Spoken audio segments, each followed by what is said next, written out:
মাদ্রাসার এক শিক্ষক একদিন আমারে ডাক দিয়ে বলে, ভাই আপনার একটা ভিডিও দেখাই। তার মোবাইলের মধ্যে কোনো এক আরব দেশের এক টেলিভিশনের প্রোগ্রাম, তার মোবাইলে ভিডিওটা। তা আমারে বলে, আসেন একটা ভিডিও দেখাই আপনারে। তো দেখি কি, একটা ছোট্ট বাচ্চা, বয়স বড়জোর 13-14 হবে, অন্ধ, চোখ লেপটানো অন্ধ, আরবিতে বলে মাকফুফুল আইন, এটা চোখ ভেতরে ডাবা, বুঝছেন না? চোখ একদম লেপটানো, ভেতরে কি গর্তের মতো, বয়স বড়জোর 13-14, ছোট্ট বাচ্চা। তো যিনি প্রোগ্রামটা পরিচালনা করছেন, সঞ্চালক পরিচালক, তিনি বাচ্চাটাকে জিজ্ঞেস করতেছেন, আয় যুবক ভালো করে বুঝ, শোন। তিনি বাচ্চাটাকে জিজ্ঞেস করতেছেন, আচ্ছা তোমার যে চোখের নেয়ামতগুলো নাই, তুমি কি আল্লাহর কাছে নেয়ামত ফেরত চাও? তো বাচ্চাটা ভাবলে সিন জবাব দিয়ে দিল, না আমি এই নেয়ামত ফেরত চাই না। আমি তো অবাক হয়ে গেছি, বলি কি? তো ভাবলাম, আহারে বয়স কম, ম্যাচুরিটি আসে নাই, বুঝ আসে নাই, যে চোখের নেয়ামতের কত দাম বুঝে নাই, এই জন্য হয়তো মানা করে দিস। তা আমি তো ভিডিও দেখে অবাক হয়েছি, কিন্তু বাচ্চাটা, এই উপস্থাপক, তিনি তো সামনাসামনি, তিনি তো আরো বেশি অবাক হওয়ার কথা, তাই না? তিনি খুব অবাক বিস্ময়ে জিজ্ঞেস করলেন, জানতে চাইলেন, লিমাজা, আরে কেন তুমি এই নিয়ামত ফেরত চাও না? আহা, বাচ্চাটার জবাবটা শুই না বুঝছি, আরে বোকা ও না, বোকা তো আমি। কি পবিত্র চিন্তা তার, এই ছোট্ট বাচ্চা, আল্লাহকে সাক্ষী রেখে বলছি, তার জবাবটা শুনে আমি সাথে সাথে কান্না করে। উপস্থাপকের দিকে তাকায় দেখতেছি ভিডিওতে উনিও কান্না করা শুরু করছেন। কান্না না করে যায় কই, যেই জবাব, কি আজীব কথা, তার কি পুঁজি সে বানাইছে এটা বুঝাইতেছি, কি পুঁজি বানাইছে দেখেন। বাচ্চাটাকে যখন জিজ্ঞেস করা হলো, তুমি কি এই নিয়ামতটা ফেরত চাও আল্লাহর কাছে? বলে, না চাই না। কেন চাও না? বলে, হাসরের মাঠে যখন বিচার শুরু হয়ে যাবে, যখন আমার সিরিয়াল আসবে, দেখেন ছোট্ট বাচ্চার কি সিরিয়াল, যখন আমার সিরিয়াল আসবে তখন যেন আমি আমার মালিকের সামনে নত জানু হইয়া বইসা বলতে পারি, ও আমার মালিক, ও আমার মালিক, দুনিয়ায় তো তুমি আমার এই নিয়ামতটা দাও নাই, ওগো মালিক, এই উসিলাই কি আজকে আমার আযাবটা একটু কমায়া দেওয়া যায় না?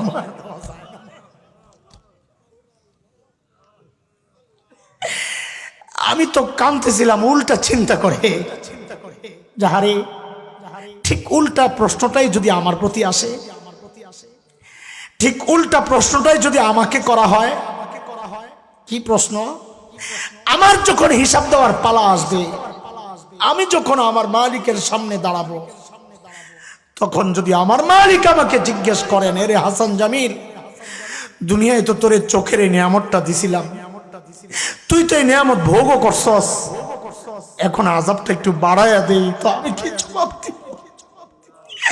তোকে তো জবানের নিয়ামত দিছিলাম, তুই তো নিয়ামত ভোগও করছস, এখন আযাবটা একটু বাড়াইয়া দিই, তো আমি কি জবাব দিব? এর জবাব তুমি কি জবাব দিবা? বাবা আপনি কি জবাব দিবেন বলেন? কি পুঁজি বানাইছেন বলেন? কোন পুঁজির ভরসায় এমন নিশ্চিন্ত জীবন যাপন করছেন বলেন? হ্যাঁ, নবী আলাইহিস সালামকে জিজ্ঞেস করা হয়েছে, আপনার সবচেয়ে প্রিয় কে? তো নবী বলেছেন আয়েশা। বলে পুরুষের মধ্যে? বলে আবুহা, তার বাবা আবু বকর।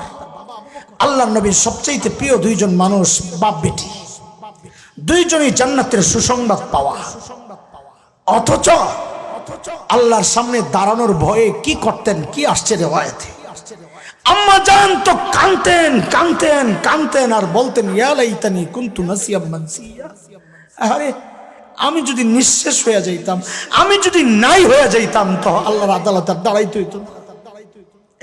বাবা আবু বকর তো আরো আগায়া দূরে নির্জনে যায় নিজের ধিক্কার দিয়ে দিয়া কাঁদতেন আর বলতেন, ইবনা আবি কুহাফা, এরা আবু কুহাফার বেটা, মানুষ কেন হইলি, মানুষ কেন হইলি, এখন হিসাব কেমনি দিবি?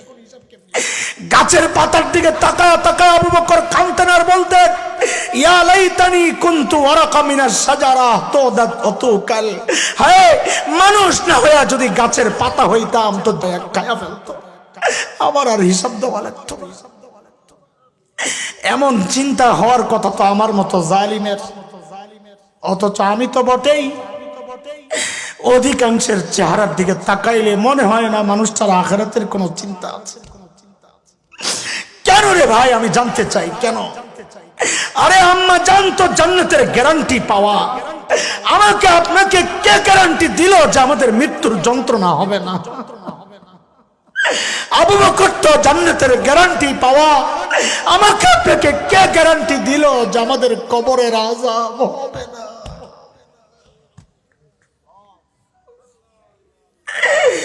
কে গ্যারান্টি দিল বলে?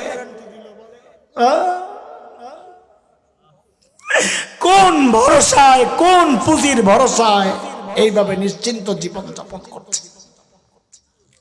পুঁজি যে নাই তা না, পুঁজি তো আছে, পুঁজি আছে, আছে গুনাহ গুনাহ গুনাহ গুনাহ গুনাহ।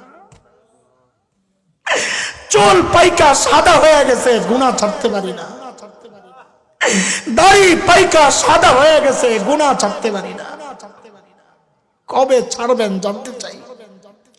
আরে মালিক যেন আমাকে আপনাকে ডেকে ডেকে জিজ্ঞেস করতেছেন সূরা হাদীদের মধ্যে, আলাম ইয়ানিল্লাযীনা আমানু আন তাখশা কুলুবুহুম লিযিকরিল্লাহ। ওরে ইমানদার, আল্লাহর ভয়ে তোর অন্তরটা কেঁপে ওঠার সময় কি হয় নাই? যুবক তুই ভাবিস না আল্লাহ তোকে চুল দাড়ি পাকা পর্যন্ত সময় দিবেন না রে বাপ না। কত বাবাকে দেখলাম সন্তানের লাশ কাঁধে নিয়ে যাইতেছে। আরে কার কখন ডাক চলে আসে কে জানে? কে জানে এই মজলিসে এমন কেউ আছে যার মৃত্যুর পরোয়ানা ঘরে, যার কাফনের কাপড় দোকানে সে বসে আছে এখানে। কে জানে কালকে খবর পাইতে পারেন বয়ান করে গেল হাসান জামিল তো দুনিয়ায় না। কোন আমলের ভরসা এইভাবে নিশ্চিন্ত জীবন যাপন করছি দোস্ত? হ্যাঁ, আরে কার নাফরমানি করতেছি একটু চিন্তা আছে মাথায়? কার? ওই মালিকের যিনি আমাকে আপনাকে এত ভালোবাসেন। কত ভালোবাসেন ভেবেছি কখনো? আহা কত ভালোবাসেন আমার মালিক। আমি আপনি যখন দরজা জানলা আটকায়া ভেতরে গুনাহ করি, ভেতরে গুনাহ চলতেছে, আর আমার মালিক দরজার নিচে দিয়া বাতাস আর অক্সিজেন পাঠাইয়া দেন যেন আমি ভিতরে মইরা না যাই।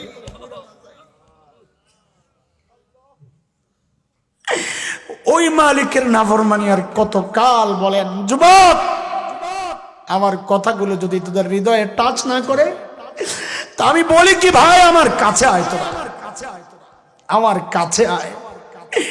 আমার বুঝানোর আর ক্ষমতা নাই। আমার কাছে আইসা তোদের পা গুলা আমার সামনে মেলে দে, আমি তোদের পা গুলা জড়াইয়া সারা রাত বসে বসে কান্দি, তোরা গুনাহ ছাইড়া দে বাবা, গুনাহ ছাইড়া দে মা, গুনাহ ছাইড়া দে। আর এই গুনাহওয়ালা চোখ গুলা নিয়ে মালিকের সামনে কোন মুখে দাঁড়াবে? এই গুনাহওয়ালা হাত পা নিয়ে মালিকের সামনে কেমনে দাঁড়াবো? এই গুনাহওয়ালা চোখ নিয়ে মালিকের সামনে, কান নিয়ে মালিকের সামনে কেমনে দাঁড়াবো যখন আমারই চোখ, আমারই কান, আমারই হাত পাও আমার বিরুদ্ধে আমার মালিকের কাছে নালিশ করে? হাত্তা ইযা মা জাউহা শাহিদা আলাইহিম সামউহুম ওয়া আবসারুহুম ওয়া জুলুদুহুম বিমা কানু ইয়ামালুন। বলে এই মালিক পুঁজি বানান ভাই, সময় নষ্ট না করে পুঁজি বানান। ফেসবুক কেনা ওই টাইমটা মালিককে দেন। যুবক ইউটিউব কেনা ওই টাইমটা মালিককে দাও। মালিক তাকায় আছেন কখন আমার বান্দা আমাকে ডাক দিবে, তাকায় আছেন। একটা সুযোগ আসছে আজকে অতীতের সব গুনাহ মাফ করানোর জন্য। চোখের পানি ফালায়া ফালায়া পুঁজি বানাও, চোখের পানি রে পুঁজি বানাও, চোখের পানি রে পুঁজি বানাও, চোখের পানি রে পুঁজি বানাও।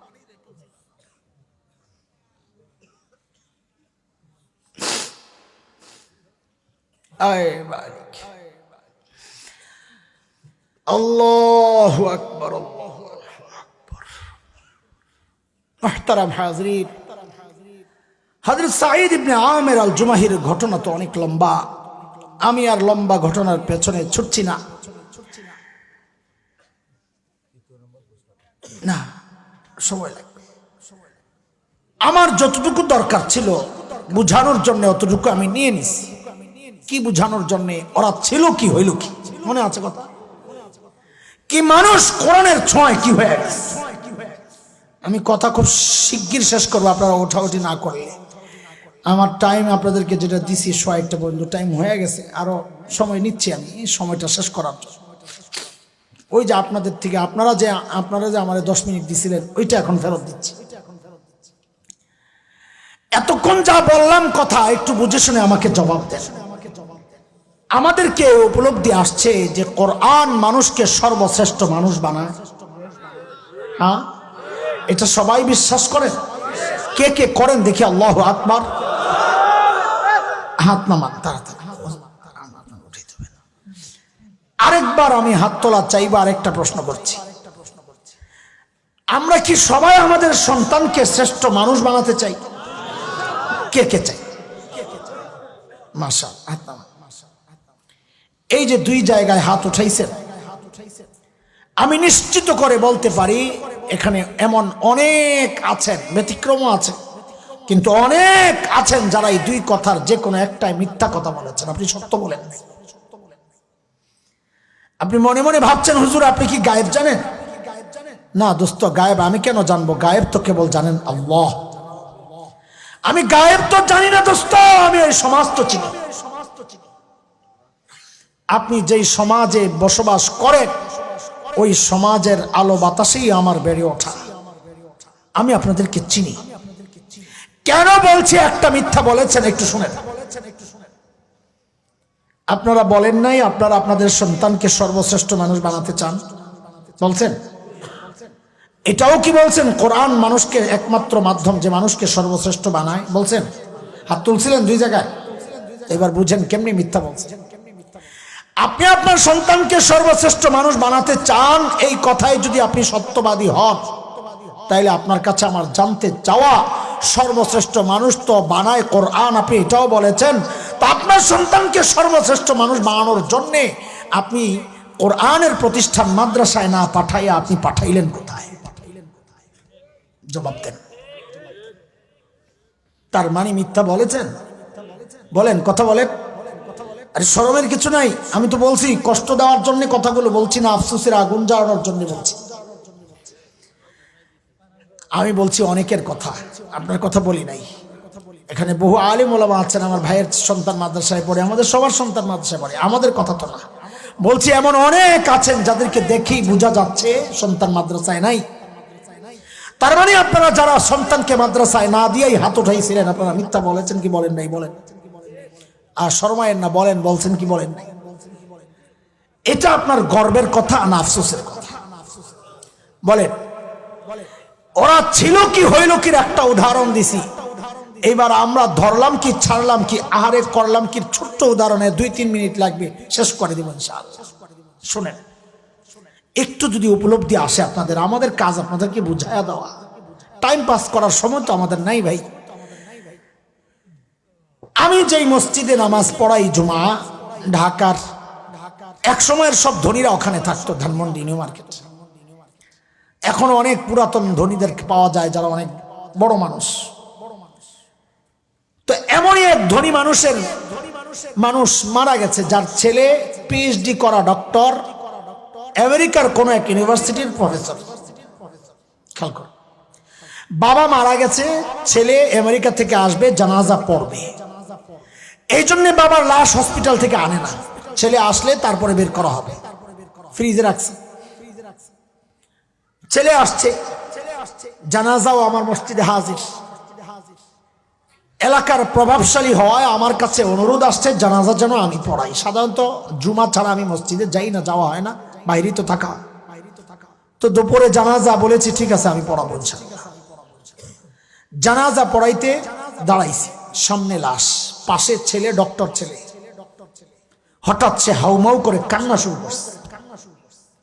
আমি তাকায় আছি অবাক নেত্রে, কারণ আমার উপলব্ধি এটা কষ্ট কেউ পায়েন না, আমারে মাফ করে দিয়েন। এই লেভেলের মানুষগুলোর চোখের পানি থাকে না, দিল পাথরের চেয়েও শক্ত হয়ে যায়। লম্বা সময় মা বাবার থেকে দূরে থাকতে থাকতে ওই যে টান, ওইটা থাকে না। এটার একটা সহজ সরল অর্থ হচ্ছে, আল্লাহ থেকে যে বান্দার দূরত্ব যত দূরে যাবে তার চোখের পানি তত কমতে থাকবে। হিসাব সোজা, এটা এক বড় নিয়ামত, চোখের পানি। সাহাবায়ে কেরাম এর জন্য আলাদা মেহনত করছেন।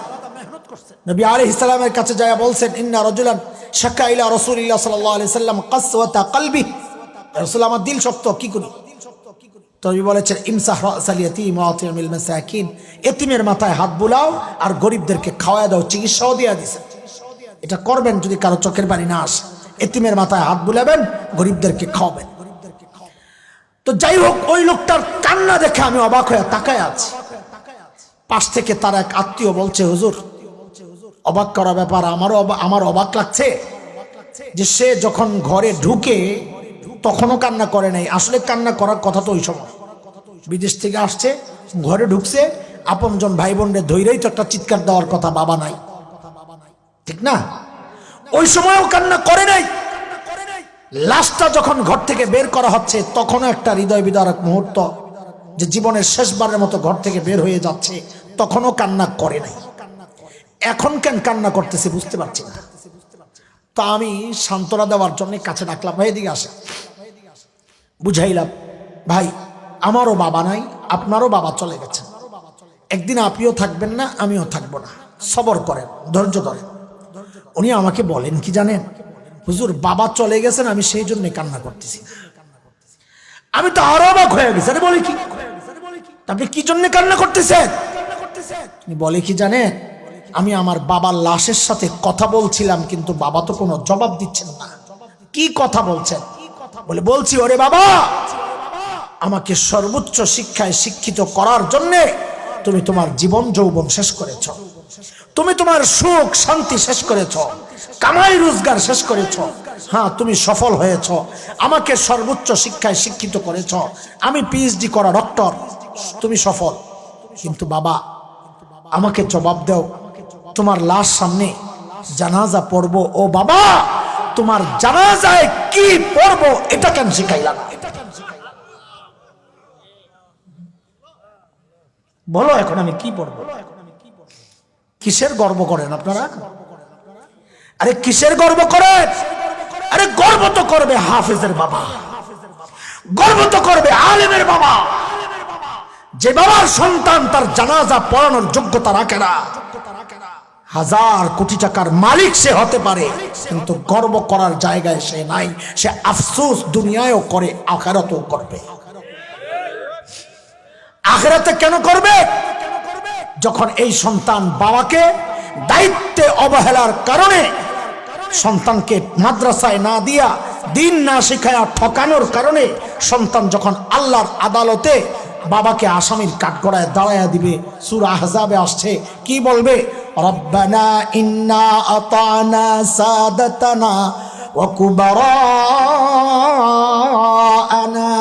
ফাআদাল্লুনা আস-সাবিলা রব্বানা আতিহিম দি'ফাইনি মিনাল আযাব ওয়ালআনহুম লা'নান কাবীরা। আল্লাহ আমার বাবা মা, আমার মুরব্বী, আমাকে দিন শেখানোর কথা ছিল, শেখায় নাই, এক অপরাধ। বদ্দিনই শিখাইছে, আর এক অপরাধ। বুঝানোর জন্য বলছি, আমাকে খাওয়ানোর কথা ছিল, খাওয়ায় নাই, এক অপরাধ। বিষ খাওয়াইছে, আরেক অপরাধ। আল্লাহ দুই অপরাধের কারণে আমি আপনার কাছে আমার বাবার বিরুদ্ধে, আমার মায়ের বিরুদ্ধে, আমার মুরব্বীর বিরুদ্ধে, আমার নেতার বিরুদ্ধে আমি আপনার কাছে নালিশ করছি। ওদেরকে ডাবল শাস্তি দেন, এরা যেন কখনো আপনার অনুগ্রহ না পায়, আপনার লানত দিয়ে এদেরকে দূরে সরায়। হায়, কিসের গর্ব করে? আর যদি আপনার বাবা মা আমার মুস্তাফিজ ভাইয়ের মতো একজন আলেম রেখে যেত, আমাদের বড় মুরব্বী আব্দুস সালাম হাফিজাহুল্লাহর মতো একজন আলেম রেখে যেত। আরে আমি তো নিজেই বলি, আমার কথাই বলি, আমি ছোট মানুষ, কিন্তু আমি বলি আমার বাবা মা কত ভাগ্যবান। দেখেন গত সেপ্টেম্বরে মুস্তাফিজ ভাই আমাকে ভিসা করে সৌদি পাঠাইছে। শেষ সপ্তাহে ঢাকায় আসছি, শেষ শুক্রবার আগে বৃহস্পতিবার, শেষ বৃহস্পতিবার। যেদিন আসছি বুধবারে মদিনার থেকে ফ্লাইট, বৃহস্পতিবার দুপুরে বাসায় ঢুকছি, সেপ্টেম্বরের শেষ বৃহস্পতিবার। ওই দিনই প্রোগ্রাম করছি, যেদিন আসছি ওমরা থেকে। বাচ্চাদেরকে নিয়ে সবাইকে নিয়ে গেছিলাম। কত ধকল ক্লান্তি ফ্যামিলি থাকলে এটা যারা সফর করে তারা জানে। ওই দিনই প্রোগ্রামে গেছি, জ্বর শরীরে, ওই জ্বর নিয়ে গেছি। সেই যে সেপ্টেম্বরের শেষ বৃহস্পতিবার বয়ান করা শুরু, এই আজকে পর্যন্ত শতকরা 10% দিন যায় নাই যেদিন দুইটা করছি প্রোগ্রাম। প্রতিদিন তিনটা চারটা করে প্রোগ্রাম করছি। এমন কোনো দিন নাই যেখানে শেষ দোয়া করি নাই। এক জায়গায় তো পাইছি যায় শেষ দোয়া, আজকে এখানে পাইছি। এমন কোন দোয়া তো যায় নাই যে দোয়ায় আমি অন্তত পড়ি নাই রব্বির হামহুমা কামা রব্বায়ানি সগীরা। তো আমার মা বাবা ঠকছে না জিতছে? আমার মা বাবা ঠকছেন না জিতছে? একজন রেখে গেছেন যে প্রতিদিন মা বাবার জন্য এই দোয়া পাঠাচ্ছে, আল্লাহ আমার মা বাবার কবরকে রহমত দিয়ে বেরো দাও। আমি ঠকছি না জিতছি? বলেন, আমার মা বাবা আমাকে ঠকাইছেন না জিতেছেন? আমি ছোটবেলায়, এখন তো মাথা ভারী হয়ে গেছে, কত ঝামেলা মাথায়, কিন্তু ছোটবেলায় আমি খুব ব্রিলিয়ান্ট ছিলাম বলে আর কি মানুষ। তো মাদ্রাসায় পড়ি, যে বাসায় ভাড়া থাকি ধানমন্ডিতে, ওই বাসার বাড়িওয়ালার মেয়েরা ছোট, আমি আমার নিয়ে অঙ্ক বাংলা ইংরেজি এগুলো পড়ায়, যা পড়ায় পেরেলাই। তো আইসা আম্মারে বলে, খালাম্মা এই ব্রিলিয়ান্ট ছেলেটারে নষ্ট করেন না। আমার এই মাদ্রাসায় দিয়ে আমার মা বাবারে নষ্ট করতেছে। এই ব্রিলিয়ান্ট ছেলেটারে নষ্ট করেন না খালাম্মা, আরে কি ব্রেন ওর। আহা, সেদিন যদি আমার মা বাবা ওদের খপ্পরে পইরা আমার স্কুলে পাঠাইয়া দিতেন, তো আজকে হাসান জামিল আপনাদেরকে নিয়ে এখন আর চোখের পানি ফালানোর সুযোগ পাইতাম না। আমার মা বাবা আমার উপর সবচেয়ে বড় এহসান করছেন, আমার দিন শিখায় গেছে। অদস্ত সন্তানকে ঠকায়েন না। নিজেকে নিজের বাবা ঠকাইলেও আপনি আপনার সন্তানকে ঠকায়েন না। দুনিয়ায় আপনিও ঠকবেন না, সন্তানও ঠকবে না। আখিরাতেও আপনি আটকাবেন না, সন্তানও আটকাবে না। এই জন্য ইনশাআল্লাহ, এই জন্য আপনাদের কাছে এই মাদ্রাসা ওয়ালাদের পক্ষ থেকে আমাদের অনুরোধ, সন্তানকে দিন শিখান, কোরআনের টিকা দিয়ে দেন। তো যত জায়গায় যাবে দুর্নীতির ভাইরাসে ওকে পাবে না। আজকে এই মুহূর্তে শেষ যাওয়ার সময় আমাদেরকে একটা অঙ্গীকার দিয়ে আপনারা বিদায় নেন। 5টা অঙ্গীকার দেওয়া যাবেন ইনশাআল্লাহ। বলেন ইনশাআল্লাহ। 1 নাম্বার বলেন, কোরআন, শুদ্ধ কোরআন শিখব। শুদ্ধ কোরআন বলেন। দেখেন, এক সময় ছোটবেলায় আপনারা কোরআন শিখছেন, ওই কোরআন আমরা শুনলে হাসি পায়, দুঃখ লাগে। লেইলাফে কোরাইশ, এই লাফে হেমরেল।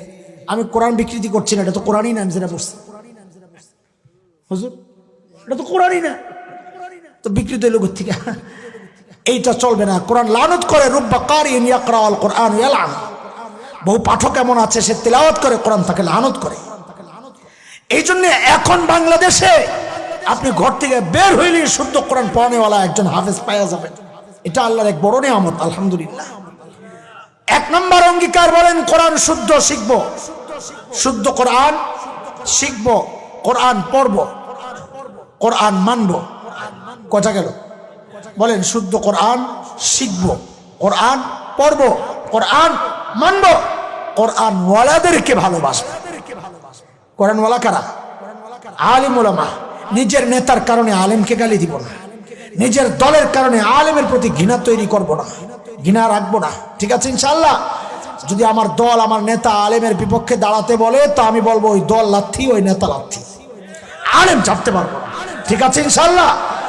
5 নম্বর আখেরি অঙ্গীকার বলেন, কোরআনই প্রতিষ্ঠান মাদ্রাসার পাশে দাঁড়াবো ইনশাআল্লাহ। ইনশাআল্লাহ কে কে দাঁড়াবো দেখি? আল্লাহু আকবার, মাশাআল্লাহ, হাত নামান।